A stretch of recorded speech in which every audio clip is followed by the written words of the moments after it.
السلام علیکم ورحمۃ اللہ وتعالی وبرکاتہ۔ ہمارے نئے ویڈیوز کو دیکھنے کے لیے ہمارے رفیع اکرم آفیشیل کو سبسکرائب کریں اور ہاں پاس میں دیے ہوئے بیل آئیکن پر کلک کریں۔ شکریہ۔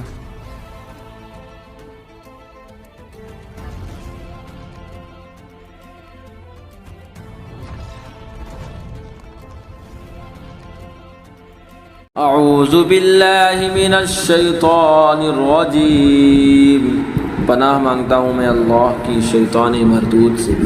قال له صاحبه وهو يحاوره اکفرت بالذی خلقك من تراب ثم من نطفة ثم سواك رجلا۔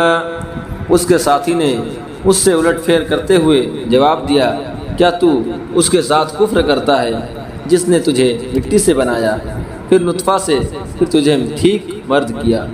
لیکنہ اللہ ربی ولا اشرک بربی احدا، لیکن میں تو یہی آرزو کرتا ہوں کہ وہ اللہ ہی میرا رب ہے اور میں کسی کو اپنے رب کا شریک نہیں کرتا ہوں۔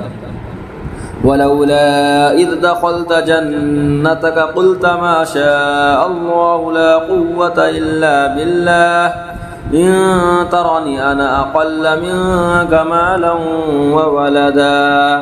اور کیوں نہ ہوا کہ جب تو اپنے باغ میں گیا تو کہا ہوتا، جو چاہے اللہ ہمیں کچھ زور نہیں مگر اللہ کی مدد کا، اگر تو مجھے اپنے سے مال و اولاد میں کم دیکھتا تھا۔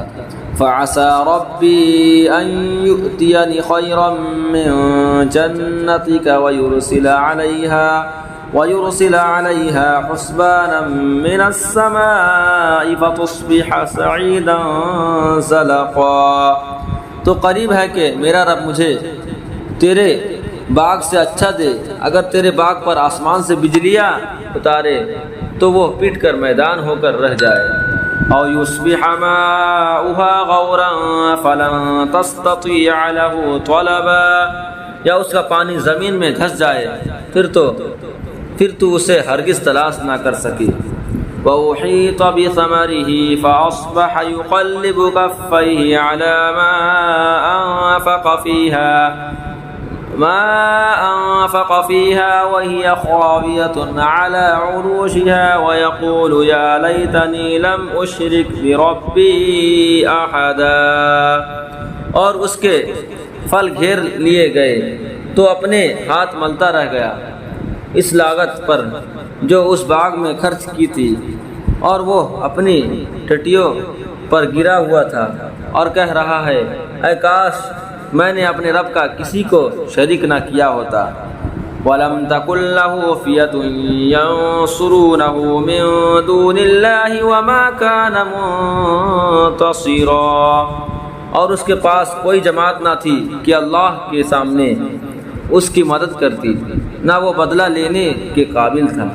هُنَالِكَ الْوَلَایَةُ لِلَّهِ الْحَقِّ هُوَ خَيْرٌ ثَوَابًا وَخَيْرٌ عُقْبًا۔ یہاں کھلتا ہے کہ اختیار سچے اللہ کا ہے، اس کا ثواب سب سے بہتر اور اسے ماننے کا انجام سب سے بھلا۔ وَاضْرِبْ لَهُم مَّثَلَ الْحَيَاةِ الدُّنْيَا كَمَاءٍ أَنزَلْنَاهُ مِنَ السَّمَاءِ فَاخْتَلَطَ بِهِ نَبَاتُ الْأَرْضِ فأصبح حشيما تذروه الرياح وكان الله على كل شيء مقتدرا۔ اور ان کے سامنے زندگانی دنیا کی کہاوت بیان کرو، جیسے ایک پانی ہم نے آسمان سے اتارا تو اس کے سبب زمین کا سبزہ گھنا ہو کر نکلا کہ سوکھی گھاس ہو گیا جسے ہوائیں اڑائیں، اور اللہ ہر چیز پر قابو والا ہے۔ صدق اللہ العظیم۔